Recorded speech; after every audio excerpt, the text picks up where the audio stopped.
시작하겠습니다. 그 주제는 풍수지리와 제3기 신도시입니다. 그 1시간 반 정도 강의를 할 예정이고요. 그다음에 뭐 좀 플러스 마이너스 한 10분 정도 이렇게 시간이 들 것 같은데 그 시간에 여러분들 질의응답을 받도록 하겠습니다. 우리 이제 콜로퀴움이라는 게 일방적으로 강의하는 게 아니잖아요. 콜로퀴움 그 사전적 의미가 누군가 기재 발표를 하면 거기에 대해서 토론하는 게 콜로퀴움이잖아요. 그러니까 이 콜로퀴움 뜻을 잘 살리도록 여러분들과 좀 강의 끝난 다음에 이렇게 뭐 토론, 질의응답 이런 시간을 좀 활발하게 가졌으면 좋겠습니다. 먼저 이제 개요에 대해서 3기 신도시 뭐 잘 여러분들 뉴스나 이런 걸 통해서 잘 아시겠지만은 3기 신도시 건설 목적이 2017년 이 상반기부터 강남 3구 및 한강 주변을 중심으로 서울 지역 이 주택 가격이 급등을 했죠.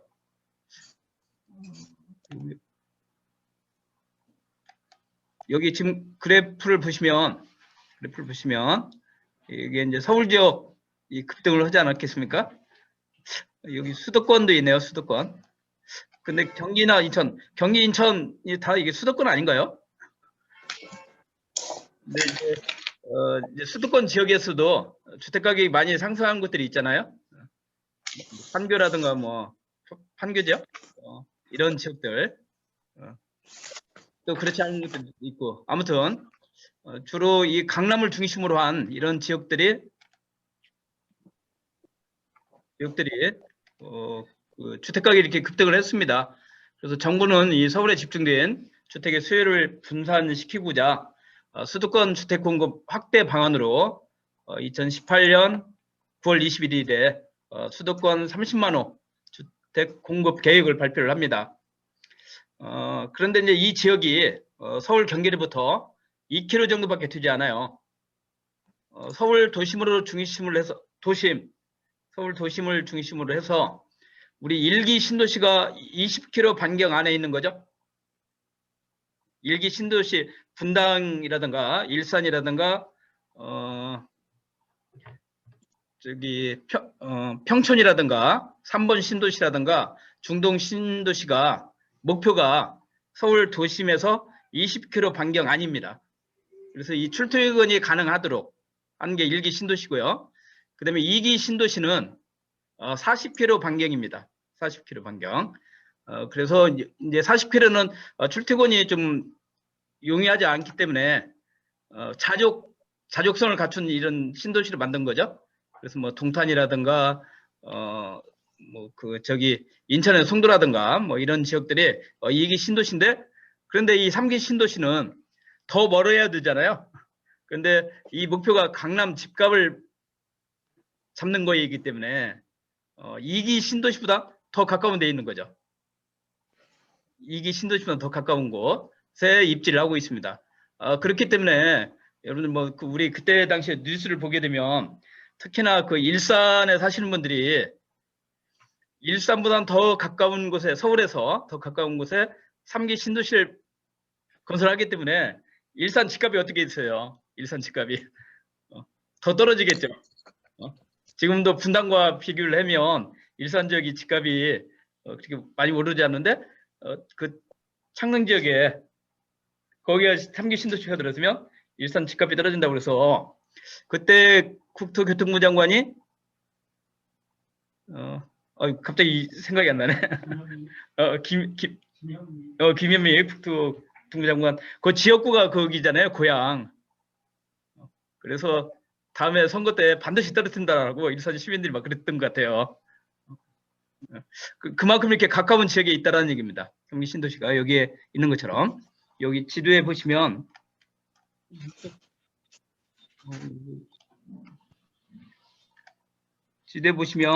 여기 요 라인이 그 서울의 그 유곽 순환도로 있죠. 유곽 순환도로에 다 그 신도시들이 유곽 순환도로에 다 이렇게 겹쳐 있다라고 보시면 돼요. 그러니까 매우 이렇게 가까운 거리에 위치를 하고 있습니다. 그러니까 위치적으로는 어때요? 매우 좋은 곳.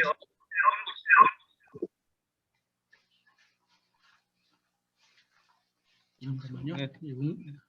잡음이 생겨가지고 음성 됐습니다.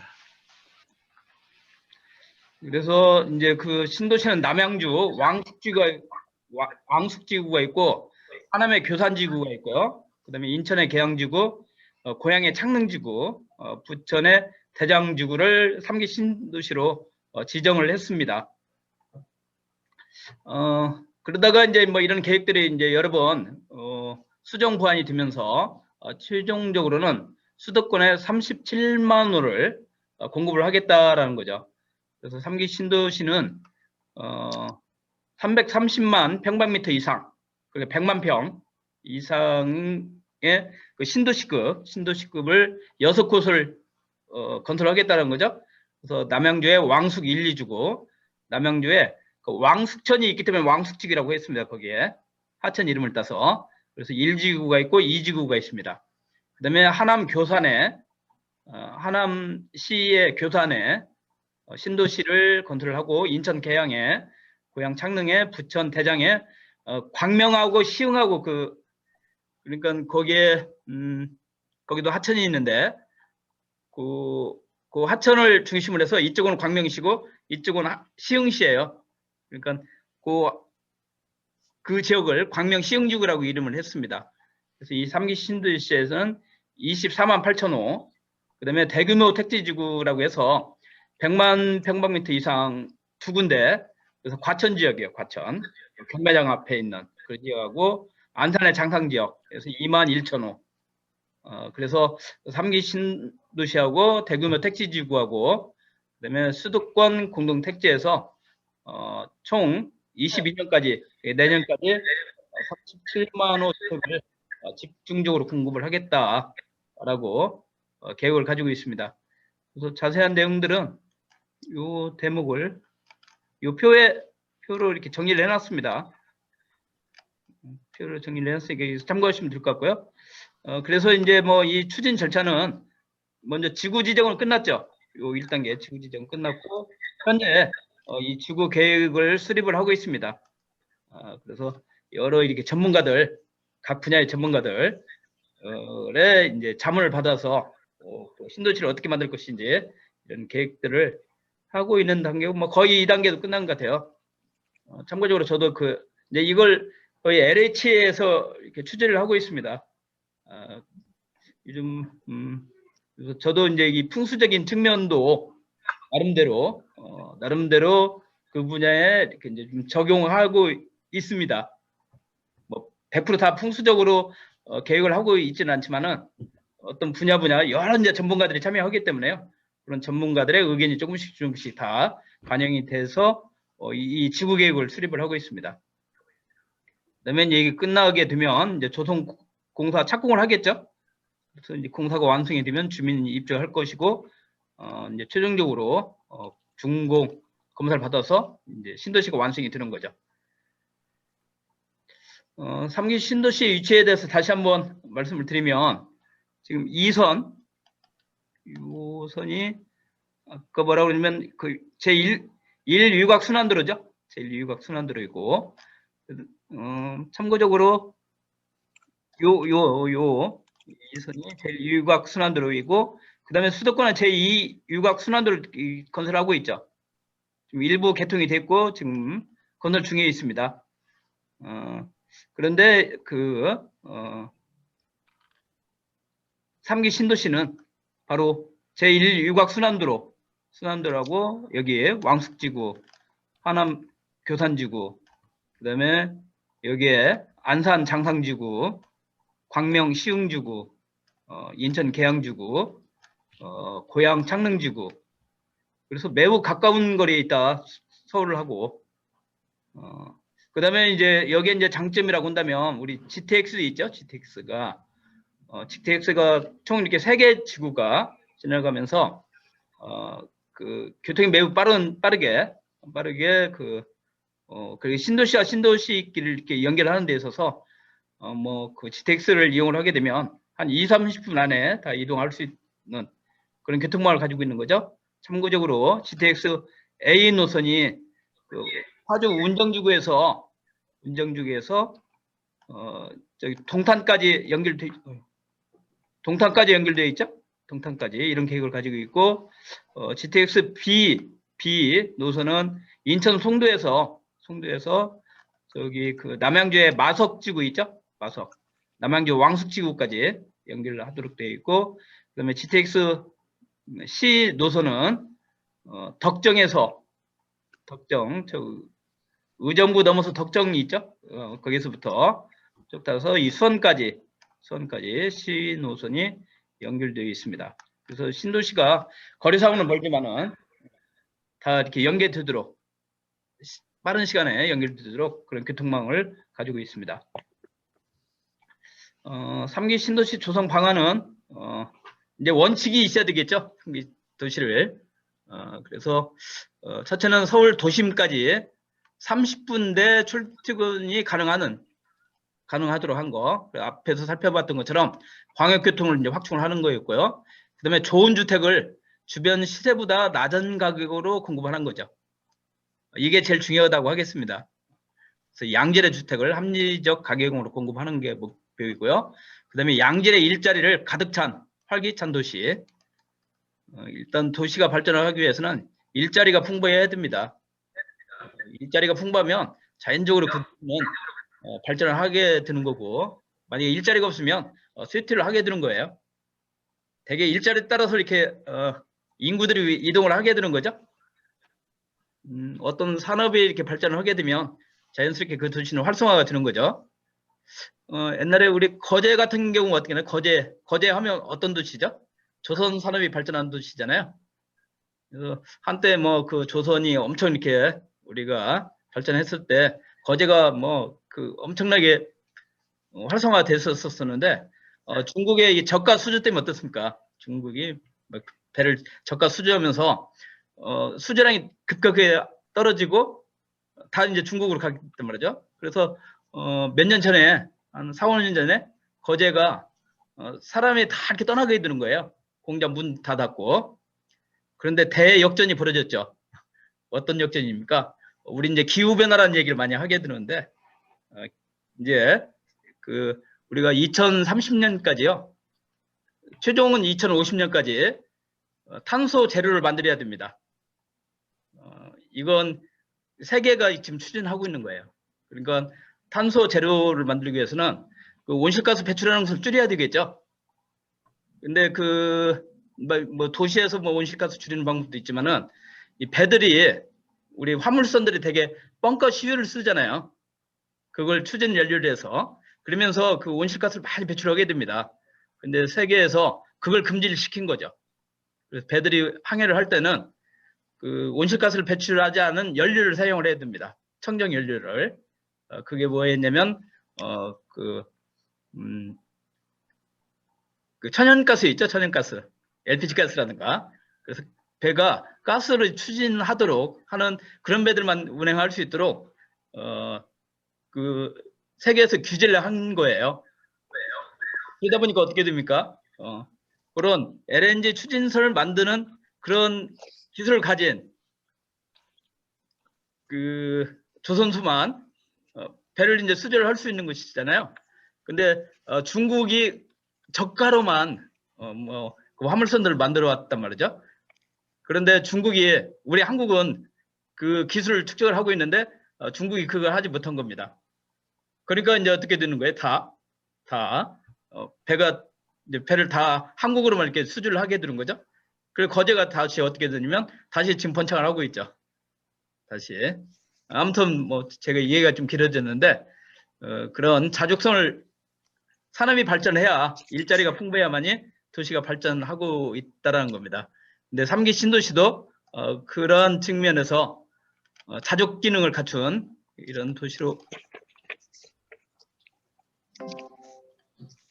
자족 기능을 강화를 시키겠다는 거죠. 그다음에 그 우수한 보육 교육 환경에 아이 키우기 좋은 도시. 이건 특히나 이제 우리가 그 인구가 특히나 출산 인구가 이렇게 줄어들고 있기 때문에 이 출산율을 높이기 위해서 이 교육 환경이 아이 키우기 좋은 도시를 만들겠다는 거고요. 그다음에 이제 뭐 그 아이 유치원 보내는 문제, 그래서 사립 유치원 보내면 그 사교육비가 많이 들잖아요. 그래서 이 3기 신도시만은 국공립 유치원으로 다 하겠다. 그래서 그 젊은 이 아빠 엄마들이 부모들이 자녀를 키우는 데 있어서 부담 없는 그런 좋은 도시를 만들겠다라는 거죠. 그다음에 네 번째는 우수한 교육 환경이 아이 키우기 좋은 도시. 이거 했죠. 그다음에 다섯 번째는 특색 있는 디자인 도시. 도시가 좀 도시 나름대로의 그 독특한 도시가 또 뭐 여기 가나 저기 가나 똑같으면 안 되겠죠. 그래서 뭔가 이렇게 좀 이 도시 하면 딱 떠오르는 게 뭔가 있어야 되는 거죠. 랜드마크가 있어야 됩니다. 그래서 창의적인 이 도시 경관을 조성을 하겠다라는 거고요. 그것과 관련돼서 남양주 왕숙지구는 왕숙천을 따라서 녹지 네트워크를 이렇게 조성을 하겠다. 그런 도시를 만들겠다는 거고요.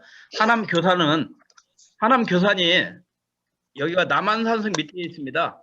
그래서 우리 그 백제 첫 수도가 하남 위례성이죠.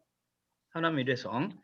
그런데 이 하남 위례성이 어디인가에 대한 그 학자들 간에 논란이 좀 있습니다. 지금까지는 풍납토성을 그 백제 그 원조가 처음 남하에서 그 도읍을 정했던 곳으로 우리가 이제 그렇게 알고 있었는데 이에 대한 이제 비판이 있습니다. 그래서 그 풍납토성이 도읍자리지 않았다라고 주장하는 그런 학자들은 그 하남 위례성 자리를 바로 하남 이 교산지구를 이렇게 보고 있습니다. 그래서 이거에 대한 이 발굴 작업을 많이 지금 하고 있는데 그러니까 이제 그런 역사성을 따져서 역사 문화 테마파크로 조성을 하겠다라는 거죠. 그다음에 인천 계양주구는 1000개의 공원, 그래서 주변에 인천 계양주구는 그 벌판이에요, 벌판. 여기가 이제 우리 그 김포평야라고 그러잖아요. 김포공항 옆에인데 김포평야. 그러니까 뭐 산이 그 계양산이 있지만은 계양주 자체에는 산이 없습니다. 그냥 논이에요, 논바다. 근데 이제 그런 것들을 보완시키기 위해서 공원을 많이 이렇게 조성을 하겠다라는 거죠. 이런 특성 있는 도시를 만들겠다는 거고. 그다음에 과천은 물순환 테마파크 조성인데요. 물순환이라는 게 뭐냐면은 우리 도시들이 대부분 아스팔트로 콘크리트로 다 포장이 되어 있죠. 근데 이제 비가 내리게 되면 그 빗물이 땅으로 스며들지 않고 다 빠져나가게 되는 거예요. 그러니까 도시 저지대는 비만 내렸다면 홍수가 발생을 하게 되고 또 비가 안 내렸다면 항상 도시가 건조하게 되는 거죠. 이래서는 지속 가능한 도시가 될 수가 없다. 그래서 요즘 이제 추진하고 있는 것이 도시계획에서 추진하고 있는 부분이 도시에서 그 물 순환이 이루어지는, 그러니까 비가 내리게 되면 그 빗물이 땅속으로 이렇게 스며들게 되고 거기서 이제 증발산이 일어나서 다시 구름이 되고 다시 비가 내려서 이런 순환 시스템을 만드는 겁니다. 그럼으로써 도시 그 열섬 현상 이런 것들이 없어지겠죠. 그와 같은 도시를 만들겠다는 거지. 이제 과천이고요. 그 다음에 고향 창릉지구는 서울숲 알죠? 우리 그 성수동의 뚝섬에 있는 서울숲이 있지 않겠습니까? 그 2배 이상의 이런 도시 숲을 가진 그런 창의적인 도시 경관을 만들겠다는 게 고향 창릉지구고, 그 다음에 부천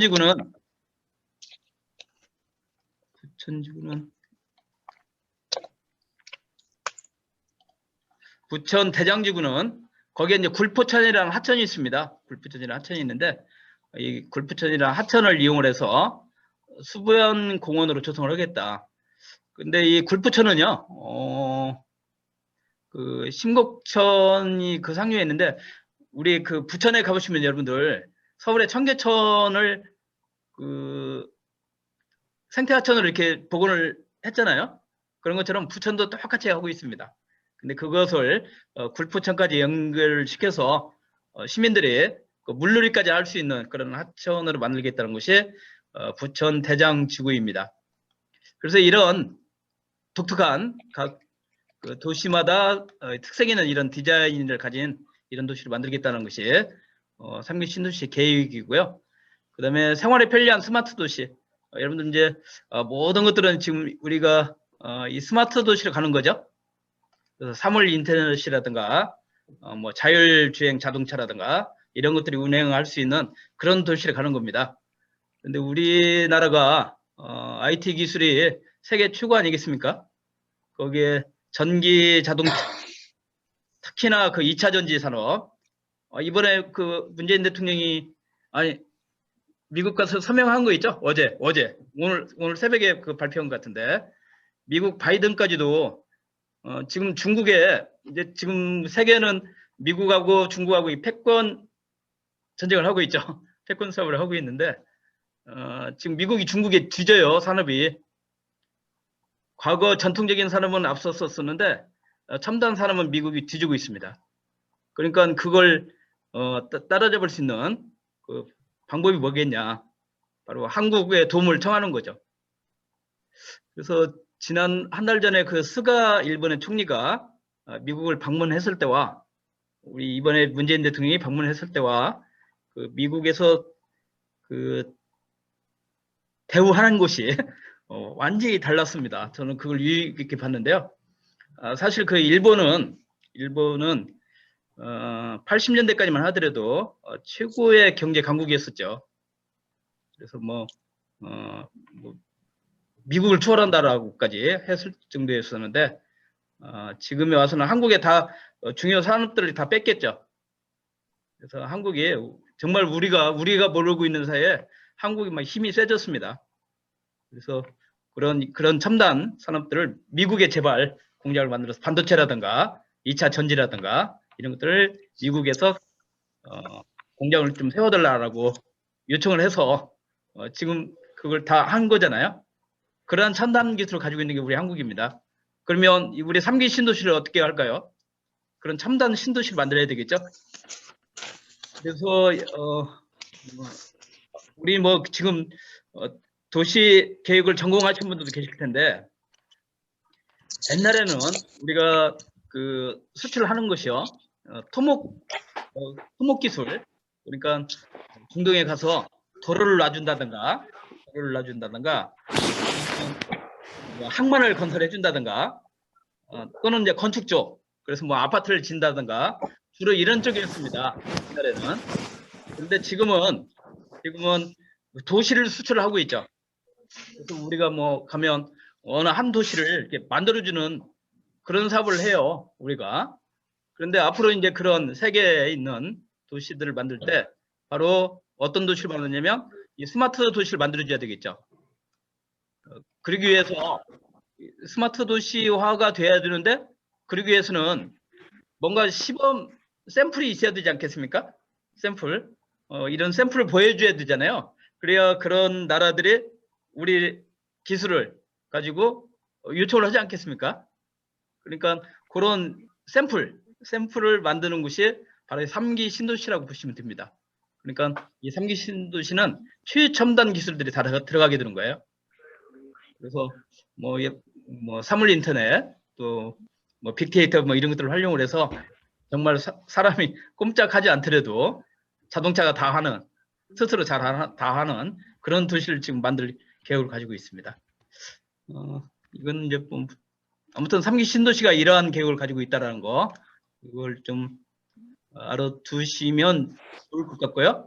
그래서 이제 3기 최첨단과 이 풍수지리는 또 뭡니까? 고전이죠, 고전. 그렇죠? 전통적인 거. 첨단과 고전이 좀 어우러지는 3기 신도시가 됐으면 좋겠다.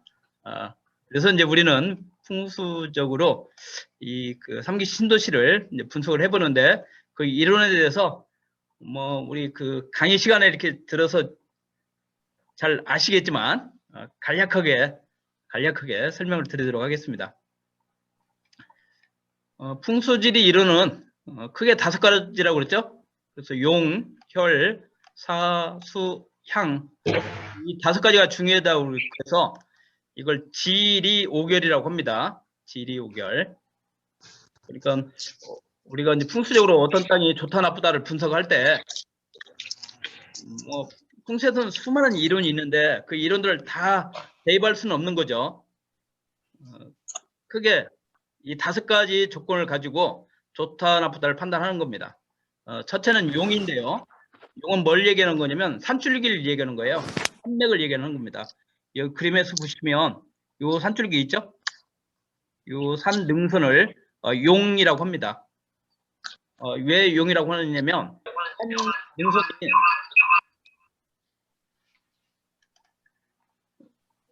그 산 능선이 용의 몸통처럼 생겼죠.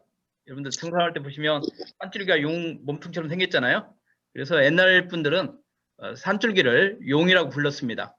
그러면 이 용의 목적은 뭐냐면 용의 역할, 뭔가 역할이 있어야 되겠죠. 바로 땅에 생기를 전달해 주는 역할을 합니다.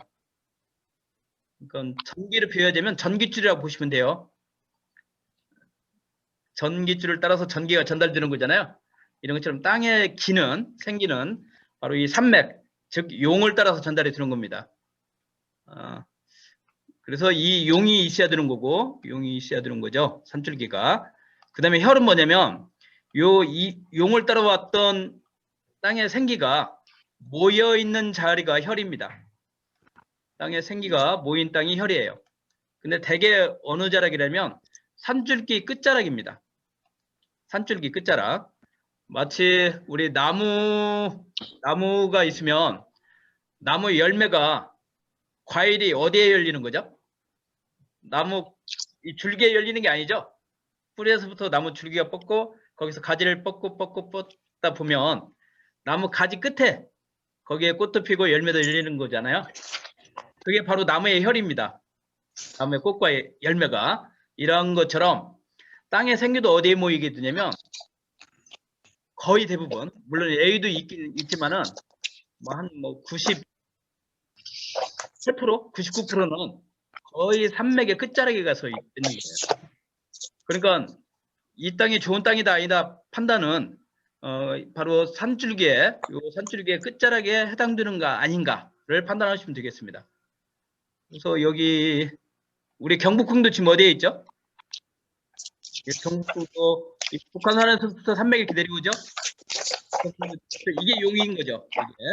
그래서 그 산맥의 끝자락에 경북궁이 이렇게 딱 자리 잡고 있는 겁니다. 경북궁이 혈이 되는 거죠.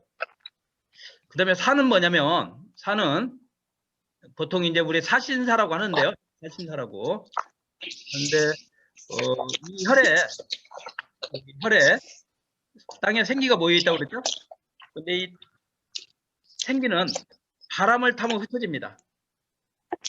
바람을 타게 되면 기가 다 흩어져 버리는 거예요.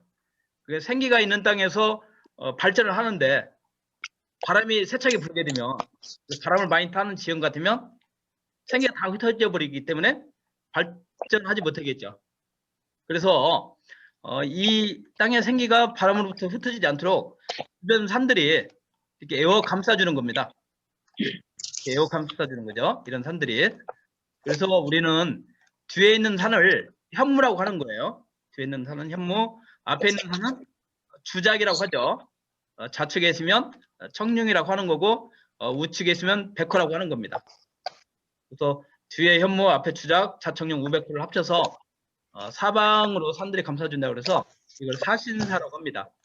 그래서 사신사의 역할은 바람을 막아서 혈의 생기를 보호하고 그 다음에 이렇게 사방에 산들이 감싸주면 이 안에 이렇게 공간이 생기겠죠. 공간을 보국이라고 합니다. 보국. 그래서 사실 이제 도시 개인의 땅 우리 집터 이런 거 볼 때는 그때도 보국이 중요하지만 도시적인 차원에서는 도시는 전체 그 여러 집들을 다 포함하는 것이잖아요, 이걸. 그래서 이 도시 입지가 좋냐 나쁘냐는 보국이 얼마만큼 잘 갖춰졌느냐 그렇지 않느냐를 가지고 따진다고 보시면 되겠습니다. 그래서 이 사가 바로 이 보국을 형성을 하는 거고요. 그 다음에 수는 물이죠, 물. 풍수, 바람과 물이란 뜻이잖아요. 그래서 물의 역할이 매우 중요하다. 근데 왜 더 중요하냐면 이 용, 이 산줄기, 여기에 땅에 기가 이렇게 전달이 된다고 그랬는데 이 산맥이 한없이 가는 게 아닙니다. 한없이 가는 게 아니고 산맥이 어디에 가선가는 다 멈춰야 돼요. 그런데 이 산은 물을 건너가지 못합니다. 산은 물을 건너가지 못하니까 산이 물을 만나면, 즉 용이 물을 만나면 멈추게 되는 거예요. 여기 물을 만나서 멈추게 되면, 산맥이 멈추게 되면, 즉 용이 멈추게 되면 땅에 생기가 이렇게 용을 따라왔던 것이 산이 멈췄으니까 여기에 다 모이게 되겠죠. 그래서 혀를 맺기 위해서는 반드시 앞에 물이 있어야 되는 겁니다. 그러니까 뒤에는 물이 있고, 뒤에는 산이 있고 앞에는 물이 있기 때문에 이런 지형을 우리는 무슨 지형이라고 하냐면 배산임수 지형이 되겠죠. 그래서 뭐 일반인들도 배산임수가 명당이라는 건 다 알고 있는 거예요. 바로 물의 역할이 그렇기 때문에 그렇습니다. 물을 멈추게 하는 역할로 우리 한 포거나 두 물줄기 사이에 무슨 얘기냐면 산 용이 이렇게 있으면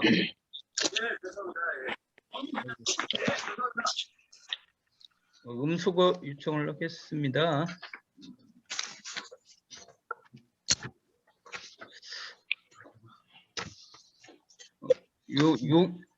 용이 이렇게 있으면 그러니까 여러분들 산 능선을 용이라고 그랬죠?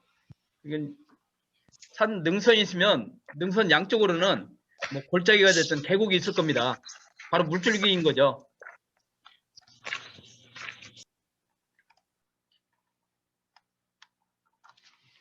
물줄기인 거죠. 그래서 이쪽에서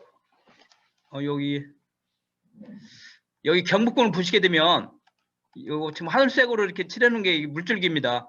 그래서 이 물줄기는 중학천이 드는 것이고요. 이 물줄기는 그 백운 동천이에요. 그래서 광화문에서 합수가 돼가지고 청계천으로 이렇게 흘러가는 겁니다. 그러니까 물이 양쪽에서 이렇게 합수가 됐기 때문에 이 용은 더 이상 못 가고 딱 여기 와서 멈추게 되는 거죠. 그래서 아무튼 이 물이 있어야 된다라는 거고, 그 다음에 향은 하늘의 기운을 받는다라고 보시면 돼요. 향은. 그러면 하늘에는 햇볕, 달빛, 별빛이 있단 말이죠. 이런 기운을 받는 겁니다. 햇빛이 잘 받기 위해서는 앞이 열려 있어야 되겠죠. 여러분들 집에서 보면 하늘 공간이 이렇게 보여야 되죠. 하늘이. 그렇죠? 그런 것들을 오픈 스페이스라고 그러죠. 오픈 스페이스. 그래서 그러면 오픈 스페이스가 되기 위해서는 앞이 높으면 안 되죠. 앞이 낮아야 되는 거죠. 그러니까 자연스럽게 물은 낮은 곳에 있고 산은 높은 곳에 있잖아요. 그러니까 배산임수가 되면 오픈 스페이스가 확보가 되는 겁니다. 그래서 향은 이제 그런 목적이 있고, 그 다음에 이제 경관이죠. 경관. 우리도 사람을 이렇게 볼 때 잘생긴 사람이 있고 미운 사람이 있고 막 그렇지 않아요? 주변에. 그런데 이쁜 사람을 보면 기분이 좋지 않겠습니까? 그와 마찬가지로 산도 잘생긴 산이 있고 못생긴 산이 있습니다. 그러면 어떤 산을 바라봐야 기분이 좋을까요? 사는 사람들이 잘생긴 산을 바라봐야 되겠죠? 막 험준한 산이 있고요. 사나운 산이 있으면 우리가 뭐 그 조폭들 험상궂은 사람 보면 기분이 좋은가요? 두렵잖아요. 이와 마찬가지로 산도 그런 험한 산들이 있어요. 그런 산이 보이면 안 좋겠죠. 근데 아담하고 순한 산들이 있으면 기분이 편안하고 좋지 않겠습니까? 그러니까 그러는 것들이 뭐냐면 경관입니다. 경관. 앞에 보이는 산들. 그게 바로 향이 관리하는 부분입니다. 그래서 크게 용혈, 사수, 향 이런 개념을 가지고 좀 한 번씩 볼까요? 그래서 이것도 한번 제가 이제 정리를 한 건데,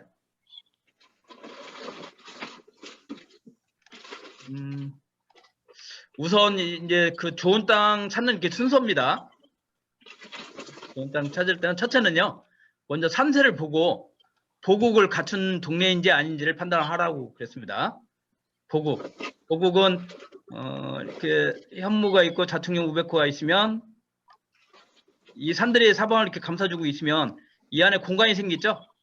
이 공간을 보국이라고 합니다. 그래서 이 보국을 잘 갖춘 곳은 기가 흩어지지 않고 보존이 되기 때문에 발전을 하고, 보국을 갖추지 못하면 기가 빨리 흩어지기 때문에 오래 가지 못한다는 거죠. 오랫동안 발전하지 못한다는 얘기입니다. 그러니까 먼저 이 보국을 갖춘 동네인지 아닌지를 판단하라. 부동산 가격은 바로 이 동네가 결정하는 겁니다.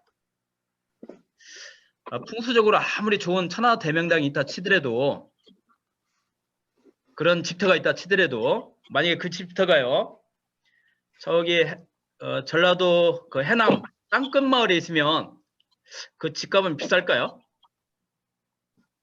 천하대명당인데 그 자리가 저기 땅끝마을 뭐 이쯤에 있다 그러면 그 집은 비싸지는 않겠죠. 그렇죠? 그런데 뭐 수맥이 들고 나쁜 자리인데 그 집이 강남에 있는 거예요. 강남에.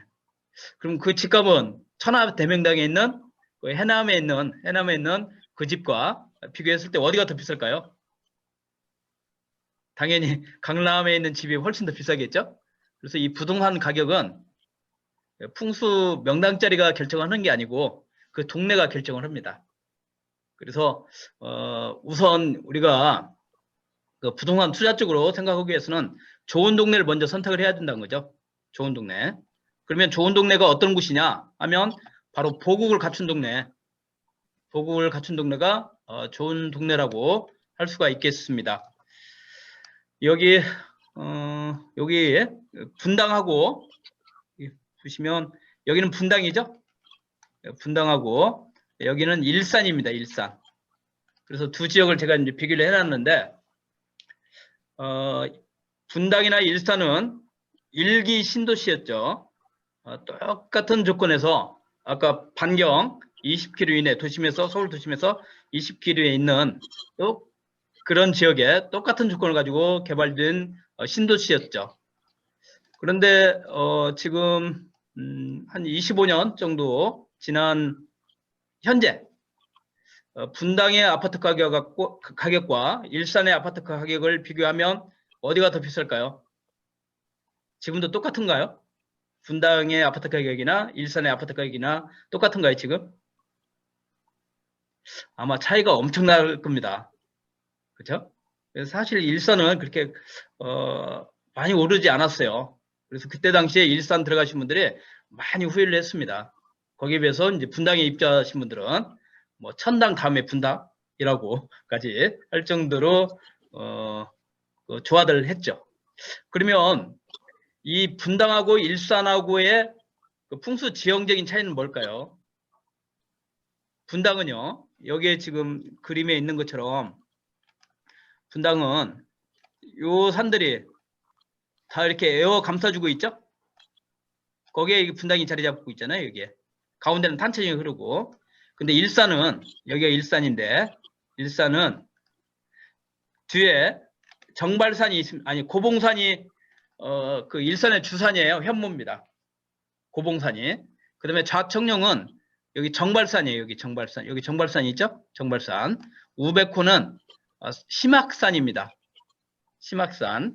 그래서 삼면은 감싸주고 있는데 앞이 여기 한강이잖아요. 앞이 열려 있습니다. 아까 사방의 산들이 이렇게 팔을 안듯이 감싸줘야 좋다고 그랬죠? 근데 일산은 앞이 열려 있어요. 그래서 85년도인가 6년도인가 그때 한강 뚝이 한번 터져가지고 이 고향이 대홍수가 난 적이 있었습니다. 만약에 산이 이렇게 감싸주고 있었다면 한강물이 산을 넘어서 일산으로 들어올 수는 없었겠죠. 근데 그때 이 한강물이 터져가지고 뚝이 터져가지고 여기가 한 보름 정도 물에 잠긴 적이 있었어요. 86년도가 7년도가 그랬었습니다. 그러니까 일산은 앞이 이렇게 터져 있기 때문에 풍수가 좀 약한 곳이죠. 말하자면 바람이 이렇게 쉽게 치고 들을 수 있기 때문에 기가 보존이 안 되니까 처음에는 발전할 수 있지만 그게 오래가지 못한다는 거죠. 그런 차이가 있습니다. 그래서 우리가 좋은 동네는 일단 이 사방의 산들이 감싸줘서 보고를 잘 갖춘 이런 동네가 바로 부동산 가격이 오르더라는 겁니다. 그러면 여러분들이 3기 신도시 투자할 때도 이 점을 좀 잘 감안을 해야 되겠죠? 이 점을 좀 명심을 했으면 좋겠습니다. 일단 이제 다시 한번 말씀드리겠지만, 그 다음에 두 번째는 동네에서 이제 보국을 갖춘 동네를 선택을 했습니다. 그러면 그 동네가 다 좋은 건 아니잖아요. 그 중에서도 또 좋은 곳으로 선택을 해야 되는데 그곳이 어떤 곳이냐? 두 물줄기 사이. 그러니까 요 분당 내에서도 이 골짜기 물과 이쪽 골짜기 물이 와서 합수가 되는 곳. 그러면 이 용이 와서 아까 말씀드린 것처럼 멈추겠죠. 그래서 두 물줄기 사이에 있는 곳에서 발전을 하더라. 첫째는 보국을 갖춘 곳을 선택을 해야 되고, 두 번째는 그 보국 안에서 뭐 큰 물이든 작은 물이든 두 물줄기가 합수하는 곳. 아까 경복궁 말씀드릴 때 설명할 때 말씀드렸죠. 그런 것처럼 두 물이 합수하는 그런 곳으로 선택을 하는 곳이죠. 그 다음에 세 번째는 두 물줄기 합수하는 곳에서 이제 이 산줄기가 연결돼서 그 연결되는 그런 집을 선택하라는 거죠. 그래서 이 맥을 찾을 때는 도시에서 맥을 찾는 것은 좀 이제 상당한 이게 풍수적인 좀 실력이 있어야 되는데, 그때는 이 분수령, 물이 갈라지는 지점을 확인을 하면 됩니다. 이건 이따 뒤에 가서 좀 사진을 보면서 설명드리도록 하겠습니다. 그 다음에 네 번째는 아까 용맥의 끝자락, 산맥의 끝자락. 그래서 이런 산줄기가 이렇게 내려오게 되면 요 산맥이 끝나는 지점을 선택을 하라는 거죠. 그 다음에 다섯째는 하늘이 열려서 햇빛이 잘 드는지. 그러니까 여러분들 집에서 봤었을 때 하늘이 안 보이면 안 된다는 얘기예요. 하늘이 보이는 곳, 얼마만큼 하늘이 많이 개방이 되어 있는지 이걸 보라는 거죠. 그래야 햇볕, 달볕, 별빛이 잘 들어옵니다. 밤에 그래야 뭐 집에서 별도 보이겠죠. 그래서 이 별이 보이는 집을 우리는 뭐라고 하냐면 별 볼 일 있는 집이라고 하는 거죠. 별이 안 보이면 별 볼 일 없는 집입니다. 그래서 별 볼 일 있는 집이 바로 향이 좋은 집이라고 보시면 되겠습니다. 그 다음에 앞에 산은 순하고 단장한 집, 아까 경관이라고 그랬죠. 그래서 이거에 대해서 다시 한번 좀 설명을 드리면, 조교님, 이거 빨간 줄 왜 그러는 거지? 빨간 줄. 계속 이렇게 떠 있네. 잠깐만요. 여기 빨간 줄이 보여가지고.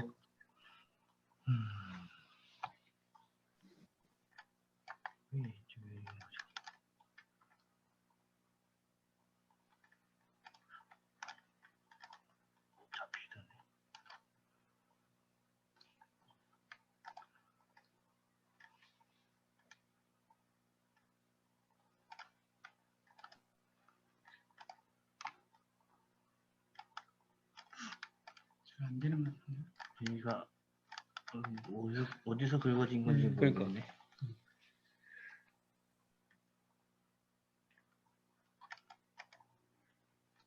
PDF에서 걸린 게 아닌가? PDF에서? 잠깐. 자, 빨간 줄이 왜 생겼을까? 주석 작성에? 그건 아니죠? 거기가 이건가? 저기를. 줌인가? 됐네. 줌이었구나. 됐습니다. 그 다음에 요걸로 하면 되나요? 예. 그 펜은? 펜 아까 아까부터 이거 하시면 될 것 같아요. 오케이. 죄송합니다. 하다 보면 돼요.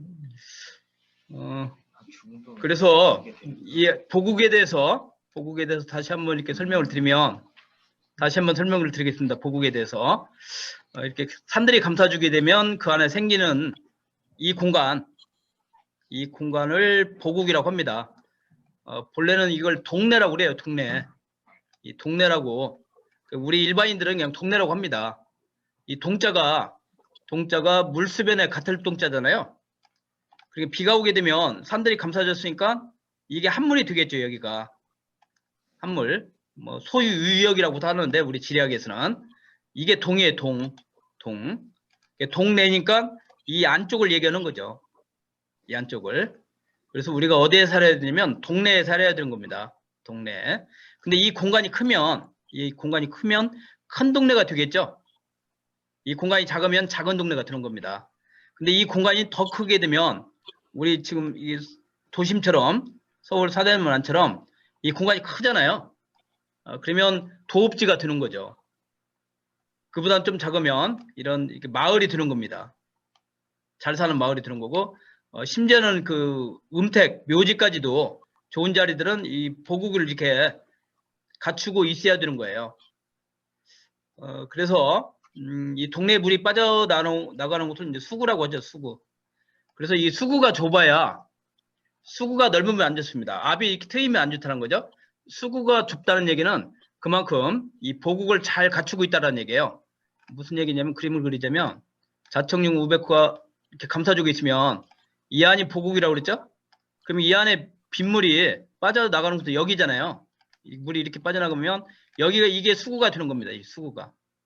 그래서 이게 수구가 좁아야 이 동네가 좋은 동네가 되는 거예요. 근데 만약에 이런 식으로 됐다면 여기에 마을이 있다면 기가 다 빠져나가 버리는 거잖아요. 그러면 여기가 수구가 이렇게 넓은 거죠. 이런 동네는 좋지 않다라는 겁니다.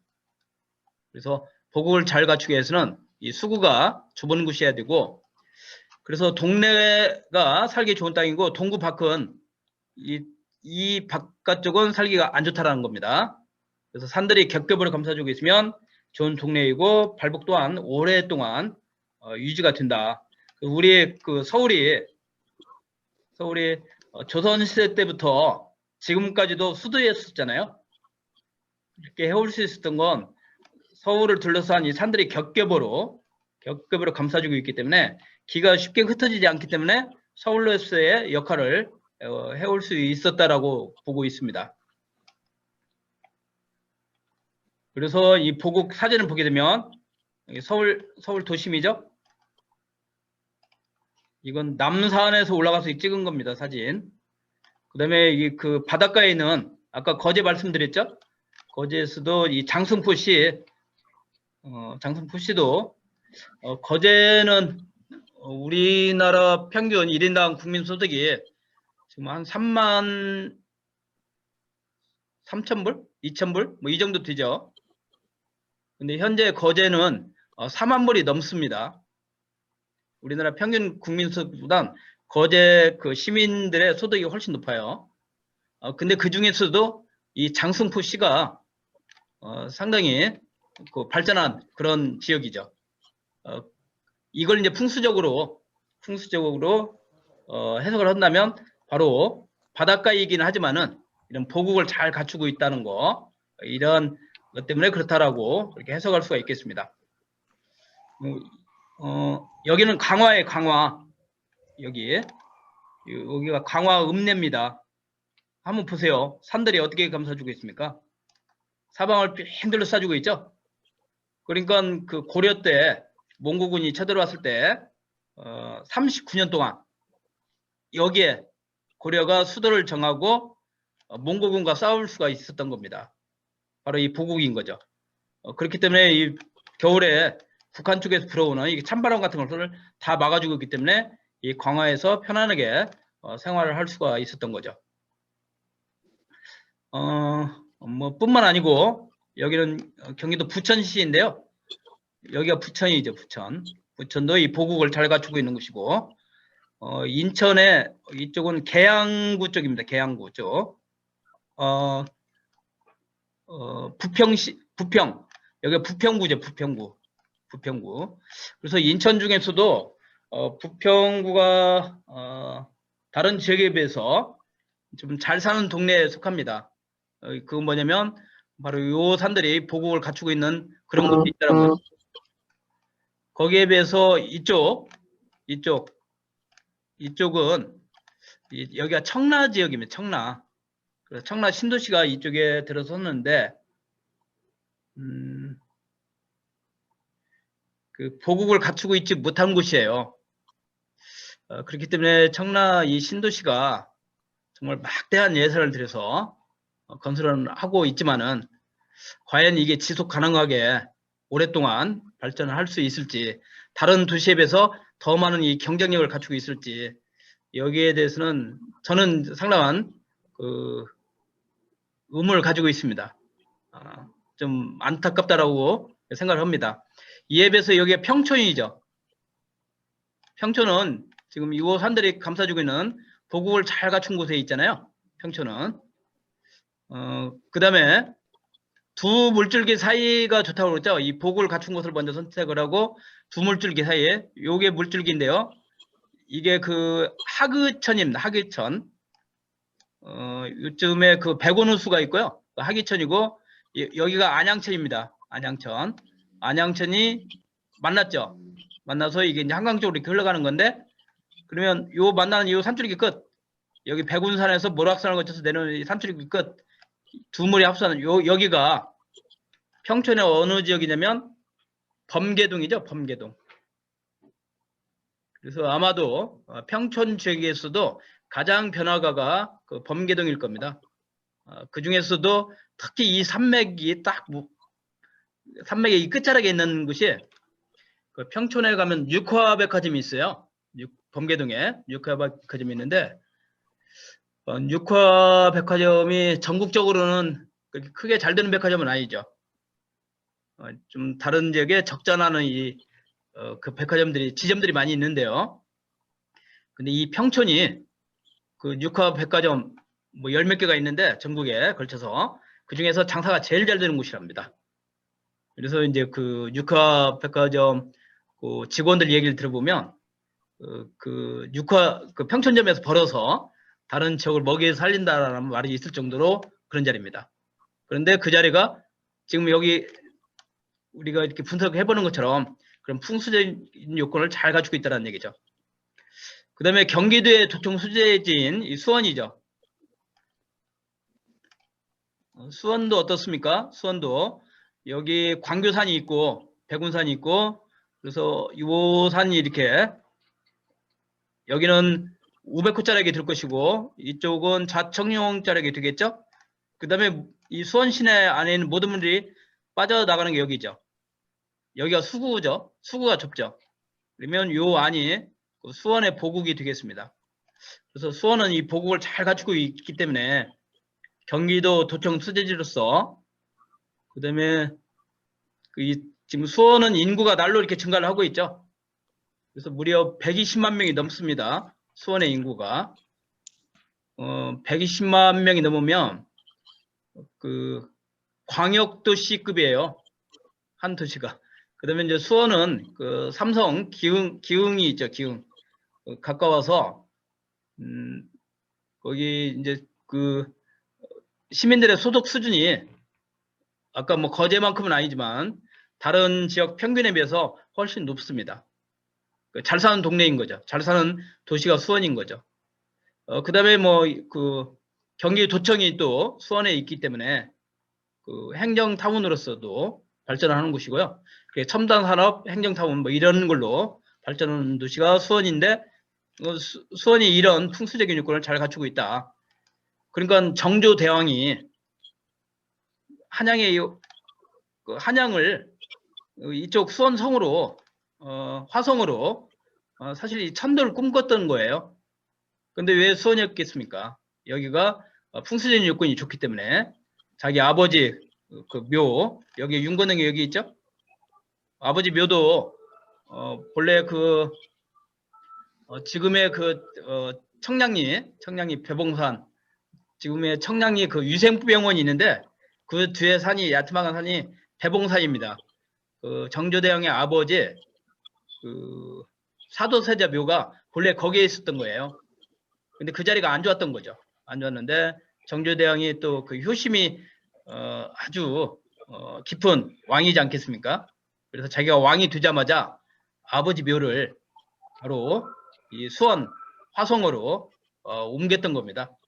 그다음에 자기가 이제 그 능히 행차를 하면서 지금 그때 당시에 이 한양은 그 정조를 죽이려 가지고 했던 그런 막 노론 세력들이 기득권을 가지고 있었던 도시였던 거예요.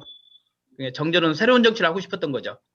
그러기 위해서는 도읍을 옮겨야 되겠다. 어디로? 수원으로요. 근데 정조대왕은 정말 풍수적으로도 역대 왕들 중에서 풍수에 가장 능했던 왕입니다. 그래서 조선 왕족을 이렇게 찾아보면 보게 되면 정조대왕이 풍수에 대한 내용들이 많이 나옵니다. 풍수 공부를 정말 열심히 했던 왕이에요. 그런데 정조대왕이 여기 화성을 여기에 세웠을 때까지는 바로 수원의 이 풍수가 좋기 때문에 그렇다는 거죠. 근데 뭐가 좋느냐? 바로 보국을 잘 갖추고 있다는 얘기죠. 그 다음에 여기 경주도 한번 볼까요? 경주. 경주도 그 신라 천년의 도읍지였었죠. 세계적으로 한 지역에 천년 동안 도읍을 정한 그런 나라는 많지가 않습니다. 로마 정도가 로마하고 중국의 장안 지금 시안이죠. 그 정도가 천년 도읍이었던 곳이에요. 근데 우리 그 신라의 경주가 바로 천년 도읍을 했었던 곳이죠. 그 다음에 삼국이 신라가 제일 작았었잖아요. 막강한 고구려, 대백제와 작은 신라가 삼국이 서로 싸우고 있었었는데 작은 신라가 어떻게 해서 대고구려를, 대백제를 멸망을 시키고 삼국 통일을 할 수가 있었을까요? 옛날에는 도읍이 함락이 되면 그 전쟁은 끝나는 거예요. 도읍이, 도성이. 그런데 신라는, 경주는 여기 지금 사진을 한번 보세요. 그림을 보시면 이 산들이 어떻습니까? 높은 산들이 사방을 팽 둘러싸주고 있죠. 그 다음에 물이 나가는 수구가 여기에 매우 좁지 않겠습니까? 그래서 이런 보국을 갖추고 있기 때문에 위부에서 이 경주로 들어갈 수가 없는 거예요. 여기만 막고 있으면 들어갈 데가 없었던 겁니다. 그러니까 수도가 보존이 되어 있었기 때문에 함락 당할 일이 없었기 때문에 작은 신라가 그걸 근거지로 해서 삼국을 통일시킬 수가 있었다라고 보는 겁니다. 그래서 경주는 이 풍수가 매우 좋은 그런 도시라고 할 수가 있습니다. 그 서울 지역에 있는 이 부자 동네들도 결국은 보국을 잘 갖추고 있는 곳이더라라는 거죠. 이 평창동이죠. 평창동도 어떻습니까? 자청령 우백호가 감싸주고 있는, 그 다음에 이 수구가 좁은 그런 곳에 있고, 또 두물 사이에 있죠. 두물줄기 사이에 북한산에 내려오는 산줄기 끝에 평창동이 입지를 하고 있고, 그 다음에 한남동도 어때요? 남산에서 내려오는 산맥이고, 여기서 자청룡, 그 다음에 여기가 우백호자락이죠. 감싸주고 있는 이 보국 안에 재벌들이 다, 한남동 전체가 다 재벌들이 사는 게 아니고, 재벌들이 사는 곳은 바로 이 하얏트 호텔이 있는 요 지역에 재벌들이 다 있습니다. 한남동 가보시면 이쪽 지역, 그 보국 밖에 있는 거죠. 이런 쪽들은 이쪽과 이쪽 지역을 비교를 해보면 하늘과 땅 차이라는 걸 알 수가 있을 거예요. 그래서 이 보국을 갖춘 이 안쪽 동네가 발전한다는 얘기입니다. 서울 강남 지역도 어떻습니까? 이 지역도 보국을 잘 갖추고 있죠. 결국 발전하는 동네는 제일 먼저 동네를 보라고 그랬죠. 발전하는 동네는 이 보국, 사방의 산들이 감싸주고 있는 그런 곳이다. 그래서 마을도 마찬가지로 여기는 강원도 춘천 서면의 박사마을인데요. 이 마을에서 박사가 165명이 나온 마을입니다.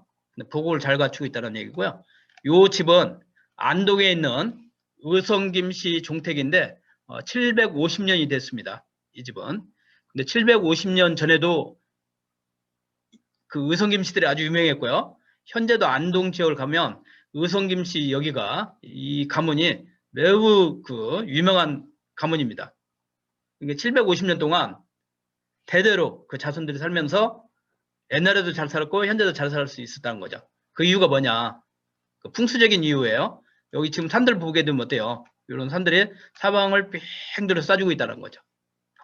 그렇기 때문에 즉 보국을 잘 갖추고 있다는 얘기죠. 그다음에 여기는 또 바닷가 마을인데 이 마을은 그 김영삼 대통령의 생가 마을입니다. 거제에 있는 거제 장목면 대계리에 있는 마을인데 여기도 어때요? 바닷가지만 사방에 산들이 빙 둘러싸주고 있잖아요. 보국을 잘 갖춘 그런 곳이고 심지어는 이 사막까지도 제가 그 사막에도 다녀봤습니다. 사막에도 풍수가 적용이 가능한지 적용 가능하다라는 얘기죠. 아프리카도 가봤어요. 아프리카도 케냐에 출장 갔을 때 그 케냐의 뭐 대통령 생가도 가보고 그 영화 그 아주 유명한 영화가 있어요. 아프리카인가? 아프리카 그 케냐도 그 영화 배경이 된 그 작가가 있는 집도 가봤었는데 그 집도 좋아요. 그 집도 맥이 딱 들어가는 곳입니다. 그래서 전 세계 어디든 풍수는 적용 가능하다라는 거죠. 그러니까 여러분들이 해외에 진출을 하더라도 이 풍수를 잘 지식을 갖추고 있으면 세계 어딜 가서든지 할 일은 있다. 할 일은 있다라고 봅니다. 특히나 이 그 서양 사람들은요 풍수의 개념을 좀 알고는 있습니다. 개념이 알고는 있는데 이 동양의 이 신비한 걸로 알고 있어요. 신비한 걸로. 그러니까 여러분들이 만약에 지금 우리 풍수 강의만 듣는 것만 가지고도 그 사람들한테 이야기를 했었을 때 그 사람들은 여러분들을 신비한 사람으로 여길 거예요. 그래서 아마 대우를 잘 해줄 겁니다. 제가 그런 경험이 있는데 제가 홍콩을 갔어요. 홍콩을.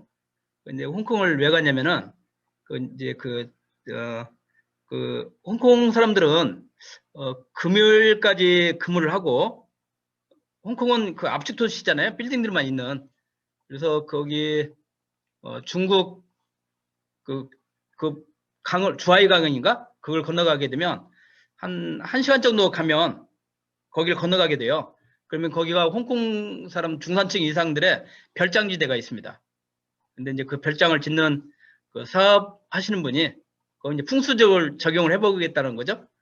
그래서 제가 이제 거기 자문해주러 이렇게 갔었었는데, 그래서 이제 이제 호텔에, 그 홍콩 호텔에 이제 제가 머물고 있었을 때 로비에 앉아 있는데 그 부동산 개발을 하시는 그 사장의 그 친구들이 이제 온 것 같아요.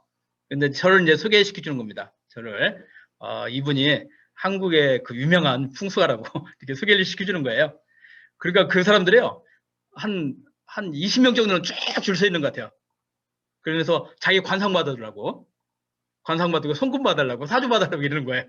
그 사람들은 풍수하면은 우리 풍수하고 사주하고는 우리나라는 좀 분리가 되어 있죠. 풍수 따로 사주 따로인데 그 사람들은 아직 그 개념이 약한 겁니다. 그러니까 풍수 속에 뭐 사주, 관상 모든 것들이 다 들어가 있는 줄 알아요. 손금까지도. 그 우리나라가 얼마만큼 학문이 세분화가 되어 있다는 것은 그만큼 학문이 발전했다는 걸 얘기하는 겁니다. 그래서 그때 이제 제 와이프도 이제 같이 갔었는데 제 와이프가 저를 보고 내가 당신하고 결혼 정말 잘했다고 이렇게 얘기하더라니까요. 그러니까 어딜 가서든지 풍수라는 것이 있기 때문에 먹고는 살겠다. 그런 생각이 드는가 봐요. 그런데 이렇게 좀 신비하게 생각하기 때문에 우리나라 사람들은 그렇게 돈을 많이 안 줘요. 가면 자문료를. 근데 그쪽 사람들은 많이 줍니다.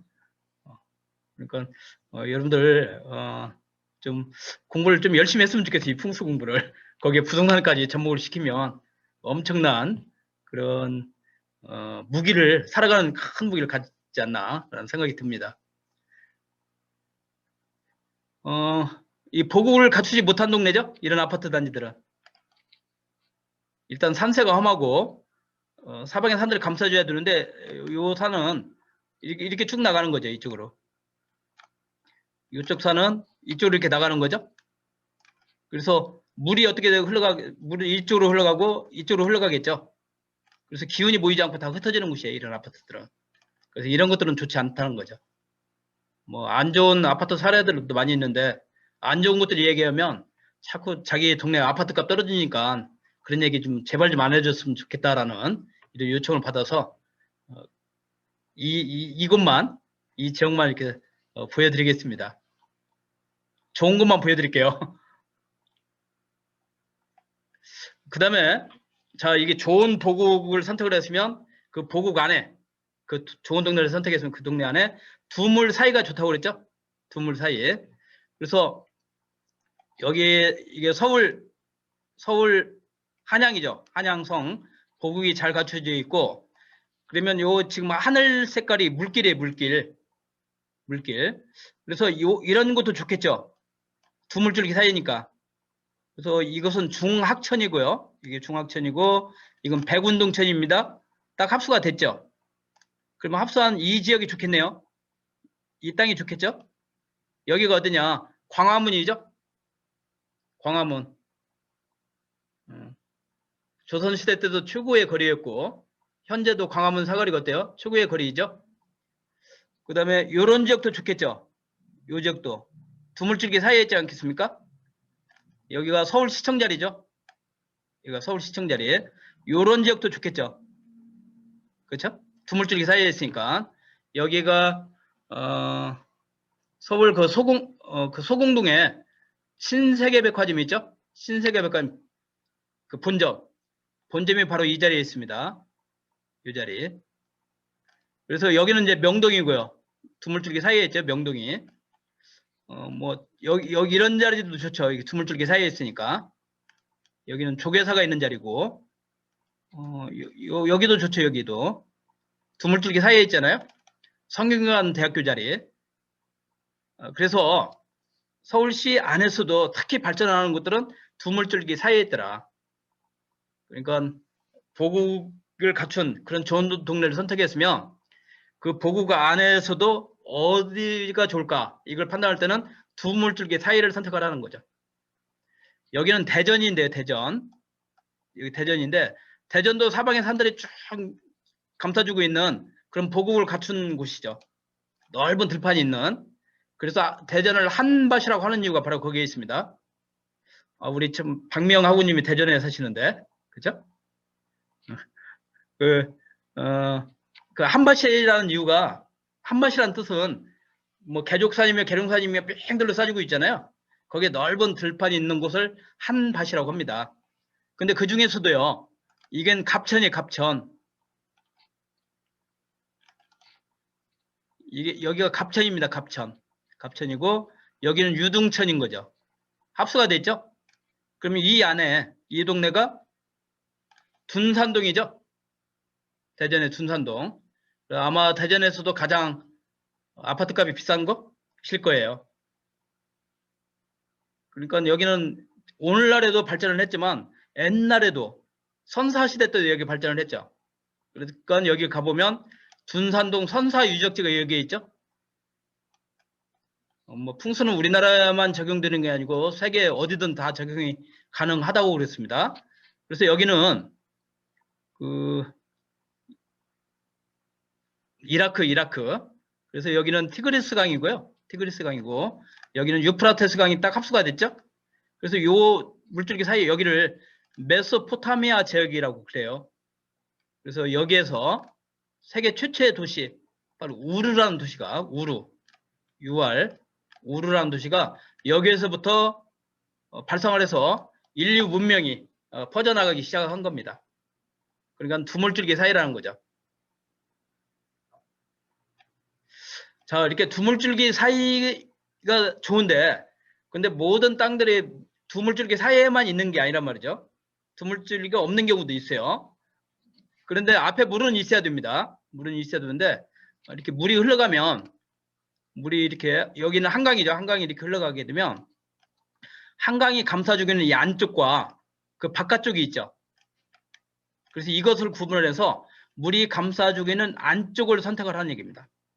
그래서 한강이 감싸주고 있는 안쪽이 압구정동이라면 그 건너편은 금호동, 옥수동이죠. 차이가 있죠.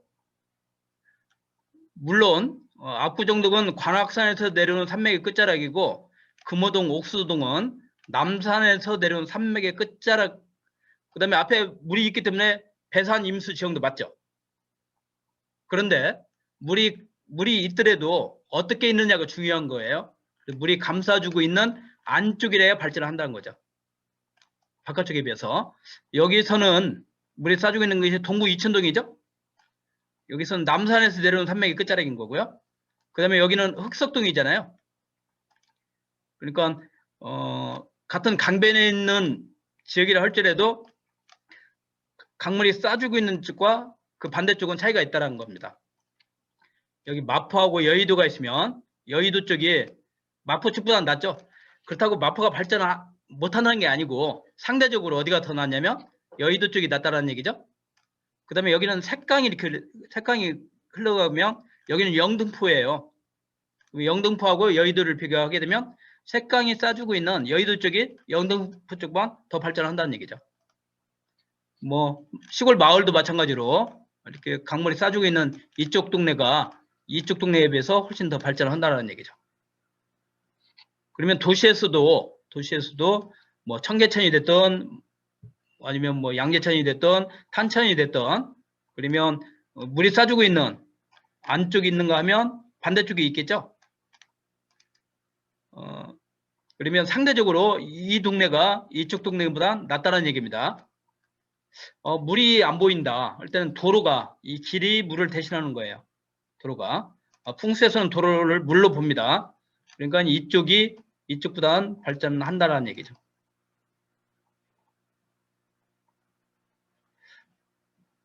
그 다음에 이제 맥을 받아야 된다고 그랬죠. 맥을 이렇게 맥을 받는 그 끝자락에 있어야 되는데 여기에 대전인데 대전 이쪽이 둔산동이라고 그랬죠. 이게 갑천이고 이게 유등천이 합수가 되는 이 동네가 좋다고 그랬습니다. 그런데 여기 지금 이 아파트하고 이 아파트 차이점이 있죠. 여기는 산맥이 끝자락이잖아요. 산맥이 끝자락에 있는 아파트하고 여기는 맥이 없는 아파트예요. 그러면 어디가 이 아파트와 이 아파트를 비교하면 이 아파트가 훨씬 좋은 거죠. 여기는 물이 있긴 하지만 맥이 없기 때문에 오래가지 못한다. 그래서 그런지는 모르겠지만 지금 똑같은 사진이죠. 여기가 둔산동이고 지금 이 아파트가 옛날 사진인데 지금 이 아파트가 지금 이 지역인데 아파트가 없어졌죠. 아파트가 없어지지 않았어요, 여기? 지금 이 아파트는 있죠. 이 아파트는 여기에 있죠, 그대로. 근데 이 아파트는 지금 철거가 된 겁니다. 이 아파트가 여기 철거가 된 거예요. 그리고 오래가지 못한다는 거죠, 이런 게. 그래서 맥을 받는 땅과 그렇지 않은 곳은 차이가 있다. 그래서 이제 우리 아파트 같은 경우 평지인데 맥을 어떻게 구분을 하느냐면 쉽게 육안으로는 쉽게 구분할 수가 없어요. 그래서 요 맥이 이렇게 있으면 맥은 산줄기이기 때문에 약간 높단 말이죠. 여기가 높으면 비가 내리면 빗물은 여기서 이렇게 갈라질 겁니다. 이렇게 이쪽으로 이렇게 갈라지게 해두는 거죠. 그러면 이 갈라지는 것을 이제 분수령이라고 그래요. 분수령. 그 물이 갈라지게 하는 요 사이가 바로 맥이다.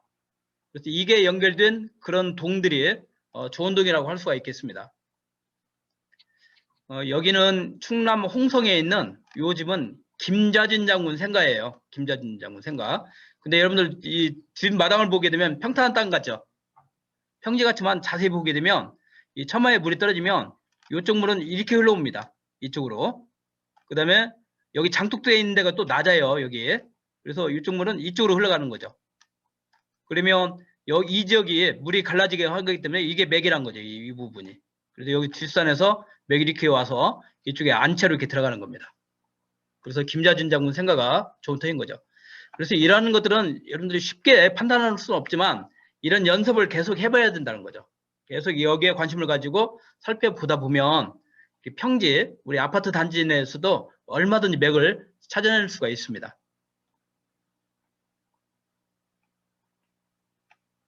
여기도 마찬가지죠. 여기 소나무가 있는 경남 하동에 있는 평사리에 최참반댁이 있는 그 최참반댁에 보게 되면 이 들판에 요 자리가 바로 요 자리인 거죠. 그런데 이 자리도 보게 되면 이게 평평한 논 같잖아요. 평야지대. 근데 여기서도 맥은 있죠. 뭘 가지고 구분하냐면 지금 요 지역보다 낮죠. 여기가 높고 여기가 낮지 않겠습니까?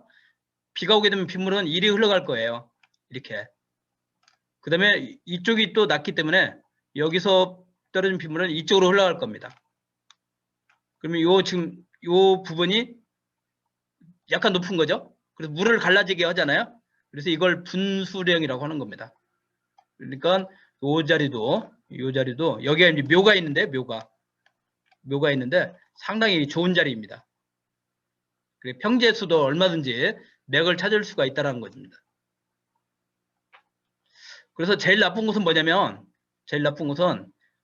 이 맥을 받는 곳이야 되는데 맥과 맥이 있으면 여기는 낮죠.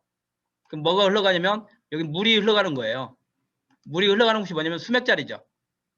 그래서 지금 이 지역을 가보게 되면 날이 이렇게 맑은 날임에도 불구하고 이 지역을 가면 이렇게 수맥이 흐르고 있는 것을 이 지역이 바로 이 지역입니다.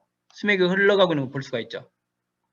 그러면 지금 여기가 높고 여기가 높죠. 그럼 여기가 낮으니까 이건 본래 수맥자리였던 것이죠. 그래서 이 자리에 있는 지금 빨간 선으로 차르는 이 라인은 바로 수맥을 받는 층이다. 이런 것들은 피해야 되겠죠. 가게도 여기가 이렇게 있으면 이게 지금 골짜기 안에 있는 가게죠. 이건 지금 망한 가게입니다. 망한 가게. 망한 집이에요, 이 집은. 이게 바로 수맥자리인 겁니다. 골짜기 안에 들어가 있는 곳이. 여기 이런 곳에 집을 짓는 거 안 좋은 거죠. 이건 펜션 자리인데 2011년도인가요? 그때 집중호우가 내린 적이 있었는데 그 우면산 사태가 이렇게 터졌죠. 그 해에 인하대학교 학생들이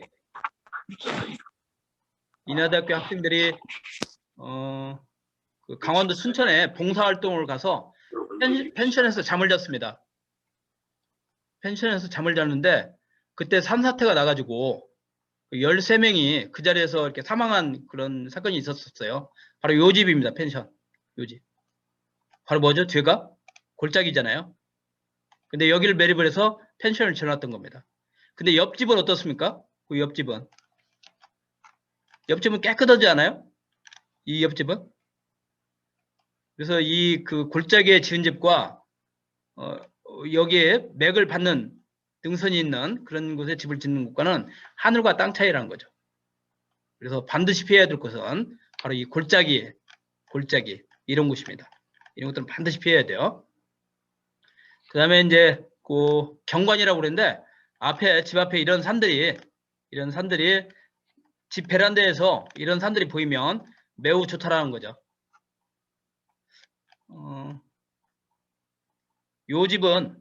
요 산이 보이는 곳은 이병철 경남 의령에 가면 이병철 회장 생가가 있죠. 그 생가 앞에서 보이는 산입니다. 근데 이 산과 이 산 비슷하죠. 요 산과 이 산 비슷하지 않아요? 여기는 진주에 가면 LG 창업주 구인유 회장 생가가 있는 생가에서 본 그런 산입니다. 여기는 인천 용유대에 있는 한젠그룹 창업주 조중훈 회장 생가가 있는 생가 앞에 있는 산입니다. 그러니까 이런 산들이 반듯하게 보이는 데서 발전을 하더라는 거죠. 자, 이런 설명하다 보니까 시간이 많이 됐는데요. 자, 이런 이론을 바탕으로 해서 3기 신도시를 이제 살펴보도록 하겠습니다. 3기 신도시 유치에 대해서는 아까 설명을 드렸으니까 넘어가도록 하고요.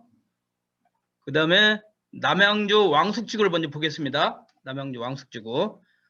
이런 규모하고 이런 것들은 이걸 참고했으면 좋겠고, 풍수적인 것만 살펴보도록 하겠습니다.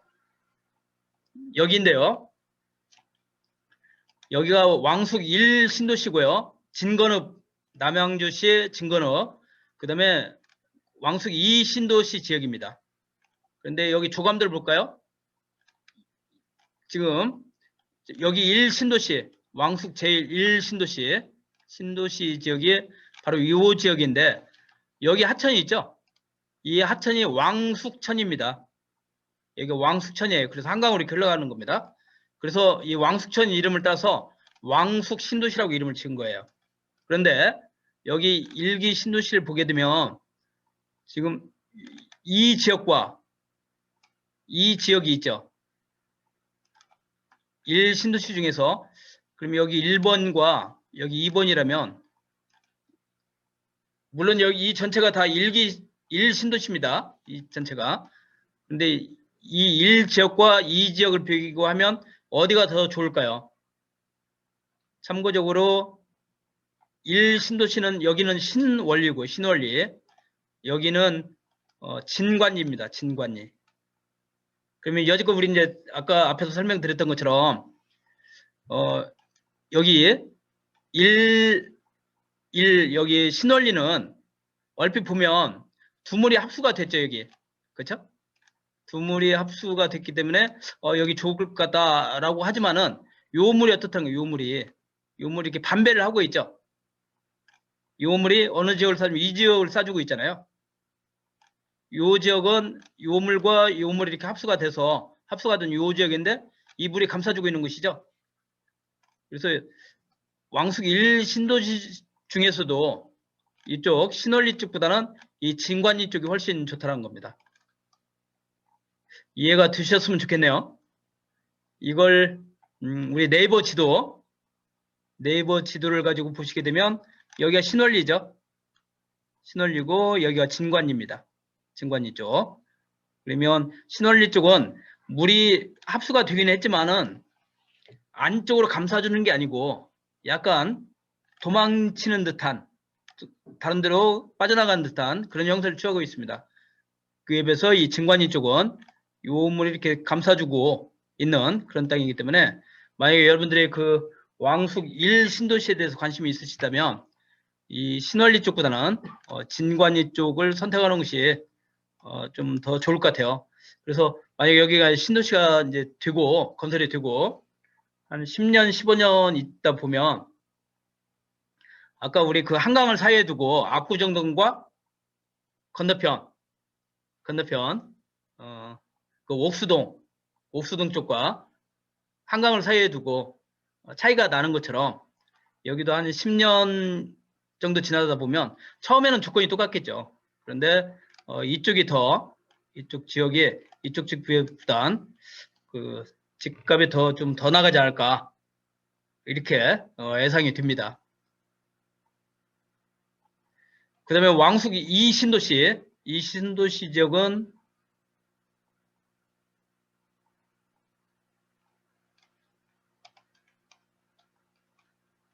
펜이 안 되네.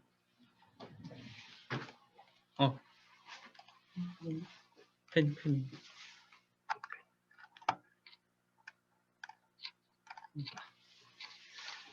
이 신도시 지역은 바로 일패동이에요. 일패동.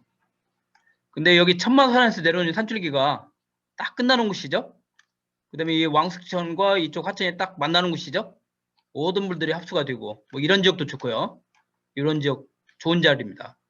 그래서 만약에 그 남양주 왕숙 1지구 1신도시를 갈까 2신도시를 갈다면 저는 일패동 쪽 2신도시 여기를 추천하고 싶습니다. 그래서 이런 조건을 잘 갖춘 풍수적인 조건을 잘 갖춘 곳이 바로 왕숙지구라고 봐요. 그 다음에 하남 교산 지역을 보겠습니다. 교산 그래서 그 경기도 하남시에 있는 천연동, 항동, 하사창동, 교산동 뭐 이런 지역인데 34,000원 정도? 바로 요 지역에 그런데 요 뒤가 남한산성입니다. 여기가 이런 지역인데 풍수적인 걸 보면 여기가 청량산이죠. 이 청량산에 남한산성이 있습니다.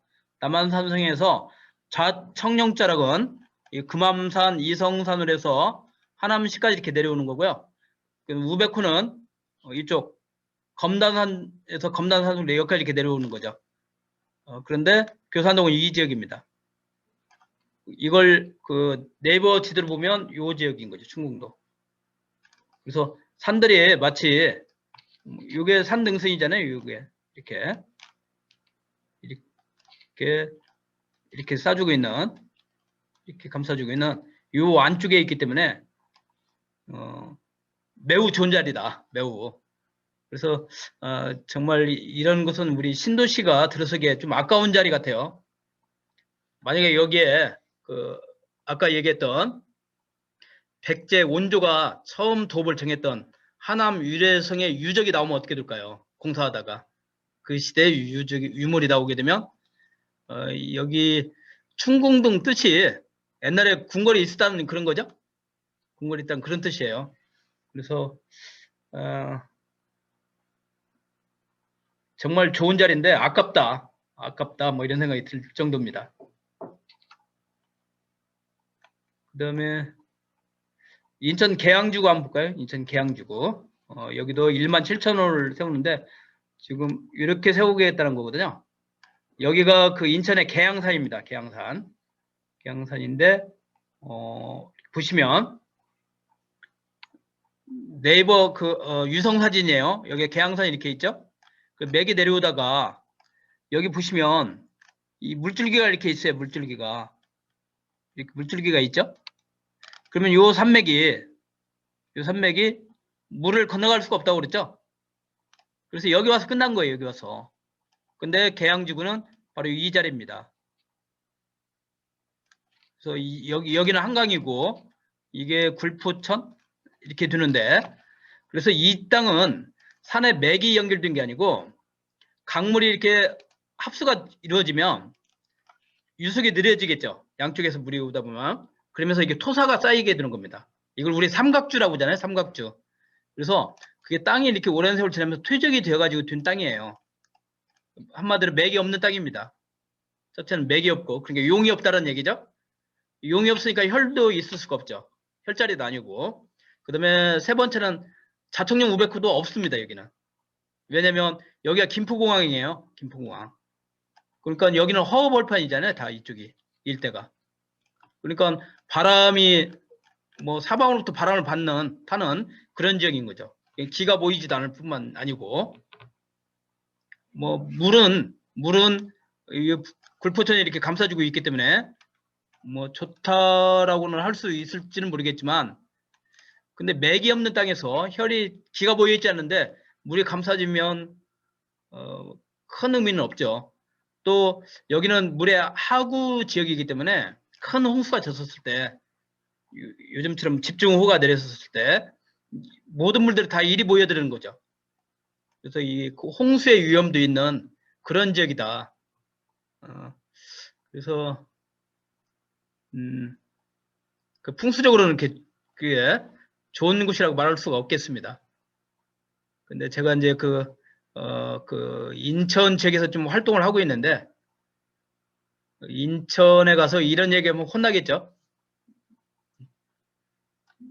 근데 뭐 그러니까 아까 풍수, 용혈, 사수, 향 이 5가지를 가지고만 분석을 해본다면 용과 혈과 사가 안 좋은 땅. 다만 물은 좋을 수는 있는데 그 풍수적으로 좋은 용과 혈이 없는 땅에서 물이 좋아봐야 의미가 없다는 얘기죠. 그 다음에 여기는 넓은 땅이기 때문에 햇볕은 잘 들겠죠. 넓기 때문에 별 볼 일은 있겠죠. 그렇지만 제일 중요한 용혈사가 없다. 그래서 좋은 도시 입지라고는 볼 수가 없겠습니다. 그 다음에 고향의 창릉지구 볼까요? 창릉지구도 화전동 일대 요 지역인데 풍수적인 것만 보겠습니다. 바로 요 일대입니다. 요 일대. 그래서 이제 여기 북한산에서 이렇게 산맥이 내려와요. 이렇게 쭉 용이 이렇게 내려와서 망월산이 이제 그 현무가 되겠고요. 그다음에 여기서 내려오는 요 일대는 좋은 거죠. 그렇죠? 그래서 제가 이거 주소를 써놨어요. 여러분들 참고하시라고. 화전동 현재 주소로 네이버에 그 주소 현위치 주소를 하니까 화전동 58이 나오네요. 요 일대는 좋지만 여기 창릉천 따라서 이쪽은 맥이 없는 땅들입니다. 여기에도 이제 신도시가 들어서 쓰게 될 텐데, 그래서 그 산맥은 여기 와서 멈췄다. 그러니까 여기는 용도 없고 혈도 없고 사도 없는 거죠. 그 다음에 물도 그냥 쭉 지나가는 거죠. 감싸주지도 않고. 그래서 창릉에서는 이쪽 화전동 쪽, 이쪽은 좋을 수가 있지만 이쪽 창릉천변에 있는 쪽들은 풍수적으로 그렇게 좋은 터는 아니라고 볼 수가 있겠습니다. 그 다음에 부천 대장 신도시를 보겠습니다. 바로 요 자리인데요. 이 자리인데.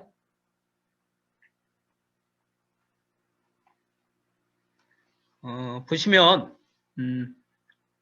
지금 제가 개인적으로 욕심내는 자리는 요 자리에요, 요 자리. 요 자리. 개인적으로 욕심내는 자리는. 근데 여기도 뭐 이렇게 보면, 대체적으로 야트막한 산들이 감싸주고 있는 요런 지역이 되겠습니다. 이런 지역. 요런 지역. 여기도 보국이 잘 되어 있잖아요, 여기도. 그렇죠? 그래서 제가 개인적으로 욕심내는 자리는 요 자리가 되는데, 부천에서, 부천시에서 그 환경부에서 스마트 시티 그 지원 사업이 있었습니다. 그래서 제가 이제 작년에 그 부천시 이렇게 자문을 해준 적이 있었어요. 그래서 이 위치에다가 그 스마트 시티 이렇게 교육장을 여기에 이렇게 만들었으면 좋겠다라고 해서 그게 선정이 됐습니다. 그래서 환경부에 이 100억짜리 프로젝트인데 그걸 요 위치에 이제 지으라고는 했습니다. 그래서 이 일대가 풍수가 상당히 좋은 자리다 이렇게 볼 수가 있겠고 이 지역 역시 상당히 뭐 좋은 땅입니다. 근데 부천은 그 산이 별로 없죠.